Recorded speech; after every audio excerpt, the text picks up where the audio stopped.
Did you know that 99% of golfers make this one mistake that prohibits them from getting consistent results? Welcome back, Lion Golf Academy members. I guess in today's video, we're going to look at 6 amateur swings and take a look at one common problem that I see that is stopping their development dead in their tracks, and most likely it is also happening to you. These 6 golfers have different impact positions, different mobilities, but they all share one thing in common, and we're going to talk about how you can make these changes because it's probably also affecting you. If you do like this, hit that like, share, and subscribe, and leave a comment down below. Let me know what you think about this, and I'm going to post more videos every week about amateur golfers because that, I believe, can help you identify something that's similar in your motion and what you can work on. But as always, please search out for a professional in your area that can help diagnose your swing issues and work with you individually to tailor a program. And if you're not near a professional or you just can't afford one, follow us and I'll help you out as best as I can. You can also submit your swing in the link below. And just as always, your support helps me send funds to needy children down in Cape Flat, South Africa to get golf in their hands. But enough of that, let's go see why 99% of you are watching this to see if you can help your swing.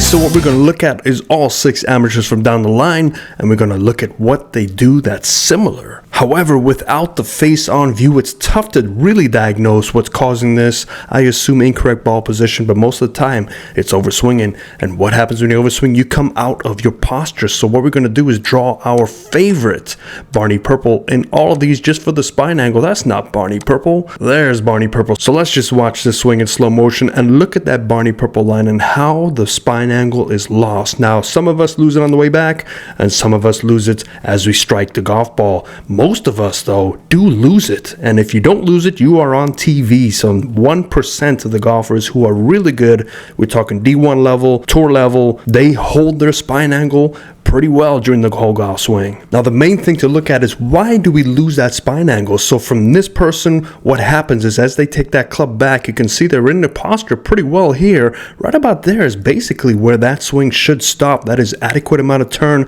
good rotation, good spine angle. The shoulders are still pointing down. They're actually pretty close to being perpendicular to that spine angle. So all in all, pretty good for government work. However, we start sacrificing our spine angle loss on the way back by reaching back with our arms. And when you reach back with your arms, your whole body comes up because the weighting of the club pulls it back there. So all of a sudden, now we're left with a new spine angle. We're going to draw this in green.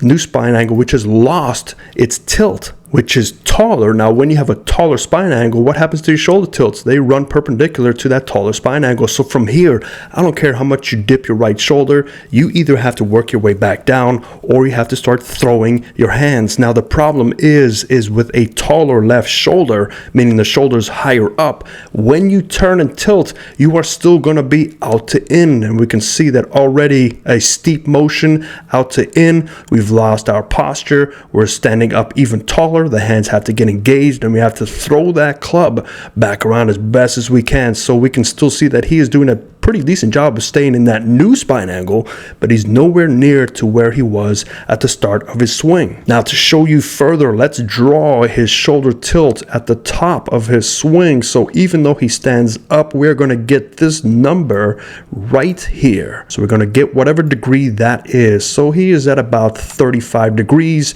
And once we get down to impact, just past impact, you can still see that he is tilting that right shoulder down, because if we do a new angle, we've seen that he has gained almost 20 degrees of tilting. So his tilting is not the issue. It is his staying and his posture that is destroying this motion. So what throws us off is look at the weighting now. The weighting's off, way off the toes. There's not enough rotation because he's too tall. So if you're watching this and this is you, do me a favor, just stop that swing right about there, and promise you from there you can turn and tilt, and you tilt beautifully anyway. Just keep turning, stay in your posture, stay down, strike down, but check that ball position. That ball position could also be playing havoc with your swing. Let's see who is next. All right, we got the Barney Purple up there. Now I want you to watch the swing And look, he does a pretty good job of staying in his posture, but watch what happens at impact. We start standing up now. So this is the other side of what I'm talking about. And this usually has to do with either incorrect ball position where the ball is too far back and you have to start standing up to make room for your hands to strike the golf ball. It could be a weight distribution issue. And we see there is toe base. We see he's on the toes a lot and he stays on the toes right till after impact. But there is a shaft humping, for lack of better words, going on here. So what exactly is shaft humping? Well, it sounds just like it is. Let's take a look at that back brace line. As we get down to impact, we start seeing the lower body pushing up into the golf ball, and this will now provide a new spine angle at impact, which again is taller. So we're losing spine angle. We're compressing into our golf ball instead of away from the golf ball. Now this to me is just the action of the legs. So the legs right now are pushing a little bit too far up too early. They're not getting out of the way, and most of this is stored up with the energy of your feet. If you look at his setup, he is definitely leaning well forward on his toes. So when you lean too far forward, you have a tendency to be toe based throughout the whole swing. Now when you're toe based and you're trying to turn, you inadvertently push up, and you see that straightening of the leg a little bit too soon. That string of the leg is pushing all the weight this way, and he's crashing into the golf ball. And right at impact, if we go a couple more frames, you can see there's very little daylight here. This to me is a streaky player. If your timing is correct, you can probably strike the ball pretty well. Your body is going to be very confused because sometimes you hit it beautifully and other times you're blocking it, you're pulling it, you're roping it, you're hitting it heavy, you're hitting it thin. Everything can go wrong with this, but it comes down to your talent. So if you are an athlete, it is very tough to feel this because athletes get away with more than non-athletes. So a quick little fix here is move your weight back to your left heel as you drive down forward. Make sure your butt is right against that little green line back there. Feel like your posture is more over the golf ball, almost bound to the golf ball. You will provide enough room for your hands and arms to move through easily while your body just turns and you're not losing your posture. But again, let's look at that tilting. We can see with that longer swing where we need to, we start losing our weighting. So our weighting is kind of fluctuating back and forth, but let's take a look at this angle. Let's pull up the angle tool and see where his shoulder tilt was at the top and where it is now. So 40 degrees at the top. And if you take a look, was that a true rotation? So let's see how well he stayed in his posture. If you look at this angle here, it is 48. So he lost about 8 degrees of tilting, which attributes to the longer backswing, which kind of flattened out his shoulders. But let's look at just past impact to see how much he actually increased his tilt right through impact. So we can see there is a definite increase of tilt here. And you are looking at about 20 degrees of gain of tilt. So there's nothing wrong with your tilting action. You're just crashing into the golf ball, leaving your hands and arms to flip through at impact. Hope that helps you. Let's see who's next. All right, golfer number 3, let's look at this swing slowly. And before we look at the swing, let's put up our patented Barney Purple. And we see a very tall spine angle, but that's okay because it's a driver. But let's see what happens with that. Up, already lost it, standing very tall. This could be due to a lack of rotation, but at impact, he tries to get down to his original spine angle, but it's more of an up and down motion, and we see the turning comes a little bit too late in the swing. Now, I know that this is a brand new golfer, so welcome to golf. I hope you're watching this. I hope you don't get discouraged by this, but what I want you to focus on is just maintaining your tilting, so not lifting up as much. Now, that left leg lifting up, if you're watching this and you're in the comments section, just let me know if you have any range of motion issues that is forcing that left leg to come up so you can turn, because clearly you got a lot of hip turn, a lot of shoulder turn. You don't need that much. That left foot on the ground can help you limit that rotation so you don't stand up. Now, if you look at your shoulders are very level, but they're level to your now new spine angle. So we don't want it to be to the new spine angle. We want it to be to the old spine angle. Because you've turned so much as you come into the ground, we can see your weighting is stuck on your right foot and you're almost spinning out, but there's no weight distribution to the left side. Would you throw a ball as hard as you can like this? No, you throw a ball as hard as you can by getting the weight from the right side to the left side. And that weight distribution will make you turn naturally, will make you face the target. And you do turn to the target, but you're spun out. So your whole left foot comes off the ground. You're stuck on your right side. But this all stems from not being in your posture. So your spine angle is the golden thing to look at. You watch every really good golfer, they stay in their posture throughout the swing, and really good golfers actually increase their tilt at impact because they're moving so far left with their lower body and their upper body staying down. That allows them to tilt and turn, and that's where the power stems from, is staying in your posture. All right, amateur number 4, let's take a look at this overall motion and watch that Barney purple line and watch how he rotates. Right about there, we lose a lot of spine angle. And again, that's the weight distribution crashing into the golf ball with the lower body. So the knees, I want you to watch the knees as he comes down through the impact. Watch how the knees drive into the ball and then try to turn and save it. Very toe based. Again, this could be a setup issue. Ball position looks slightly inside the left, which is okay. So we do have a lot of rerouting going on, but a lot of this is disconnection and also just trying to muscle the golf ball with what you're given. So let's take a look and pause it right at impact there. We can see our new spine angle is much more upright. The lower body's going into the golf ball. Not a lot of room here. So look where that right arm, it has nothing really to work with.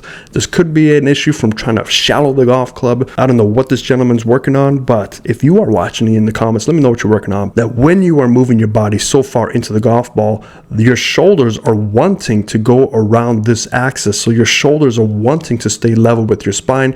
You've seen you're dropping the right shoulder much further down than needed to compensate for you standing up. So now you've got two things trying to correct each other just to balance it out. Now, when you have two things in 0.2 seconds trying to do this action, you can see it can become an issue in terms of timing. Now, if we go from the beginning, we can see as we take that club back, there's a nice turn. Arms are getting slightly disconnected. They're pulling the club back a little bit too far. And we can see that club goes way back. It comes out to the other side. Without a face-on view, I can't really give a detailed diagnosis of what's going on with those hips, but they do look like they're jutting out slightly outside of the right foot. It is rolling out instead of just staying planted and being able to push off. So I would imagine most of the weight is kind of stuck right about here as opposed to being inside the right leg. So you can actually push off just like you're throwing a ball. We don't see that much spine angle loss here, but let's take a look at the shoulder tilting. The shoulder tilting has leveled out slightly based on that original spine angle. Remember, the shoulder should be perpendicular to that spine angle, so your shoulders should be more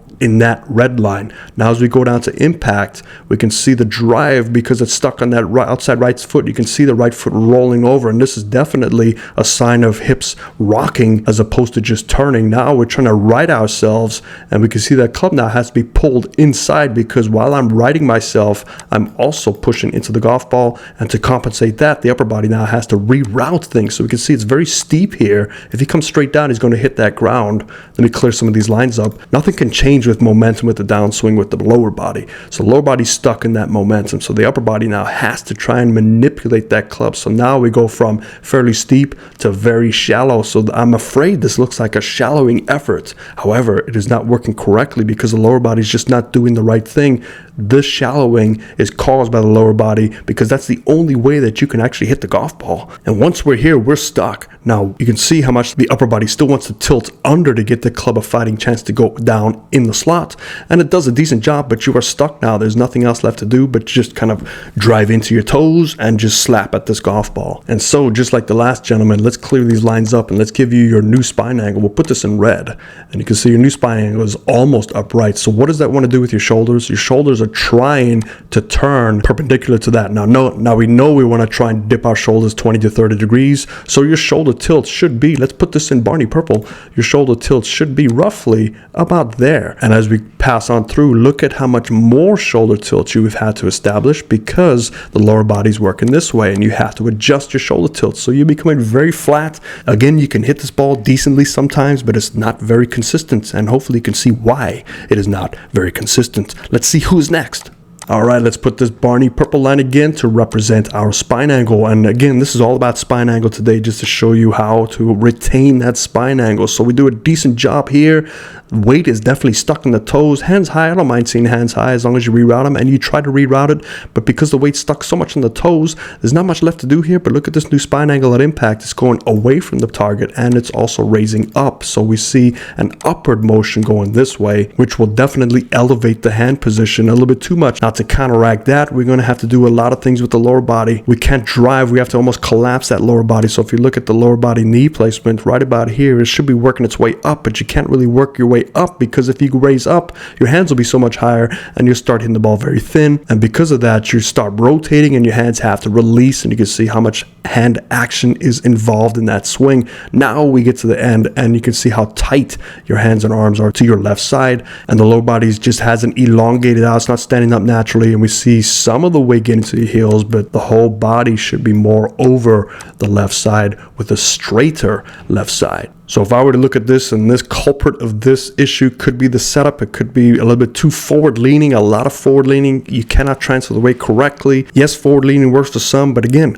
we're so unique as a fingerprint that it's not all built for the same. There's no swing that's the same, and you can clearly see as amateurs, we have swings all over the place because we have jobs, we have families. Now this was a great strike, and you can see as he times that, strikes the golf ball. So I would imagine you as well are a very streaky player. You might have a good 9 in you might have a good 6 in you might have a few rounds back to back in you if you're playing a lot or hitting a lot of golf balls. But if you hang up the clubs for any short amount of time and you come on back, it's Jekyll and Hyde. You could hit the ball fantastic, and you could hit the ball and kill squirrels. So definitely a setup flaw here could be causing this. Ball position could also be causing this, how you rock around that ball position. So again, GASP, grip alignment, setup posture. If you don't pay attention to that, it is going to be a challenge. Let's see who our final amateur is.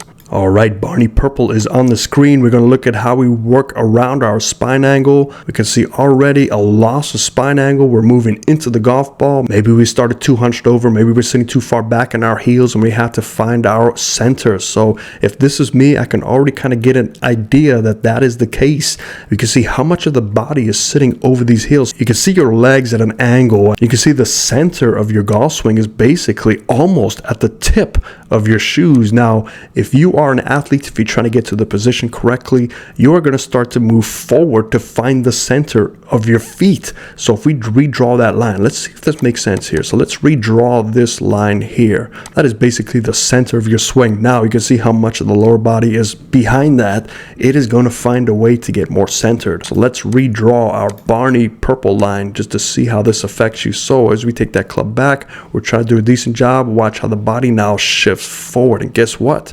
Your body has found the center of your footing. That will cause you to now shift your whole body forward. Now, when you shift your whole body forward, you are going to lose some spine angle. So let's draw this in red. We can see our new spine angle is much closer and starting to get more upright. Now, when you're much closer and more upright, what happens to your hands and arms? They kind of run out of room. And you can see your right elbow stuck on your right side. You can't really turn, so you have to flip. And you can see that right hand going under because it doesn't have room to keep turning because your body's so busy trying to find its center points. And from that position now, we can see how much more upright you have become. And the more upright you become, again, we've learned that the shoulders stay perpendicular to that. And now all of a sudden you got some shoulder tilting issues that impact, and you have to rely on your hands and arms. But when you finish, look how centered you are over the new centered line. So this is a clear setup flaw, and a setup flaw creates a lot of these issues. So if you are not paying attention to your GASP, grip alignment, setup posture, I don't care who is watching this, tour players, brand new players, you have to stick to the GASP. Focus on those, because those, if you don't pay attention to, you're going to have some funky looking swings that are going to give you trouble, make you very frustrated. And that's my job. It's the anti-frustration pill giver. And my pill here for you to follow is GASP. Hope that helps you, everybody. Hope you recognize some things in your swing that you're going to identify. And if you do want to submit your swing, email me below, face on, down the line. I'll do more of these amateur videos just to kind of knock it home, and we can start to learn together. Hope that helps you. I'll see you next time. Fairways and greens.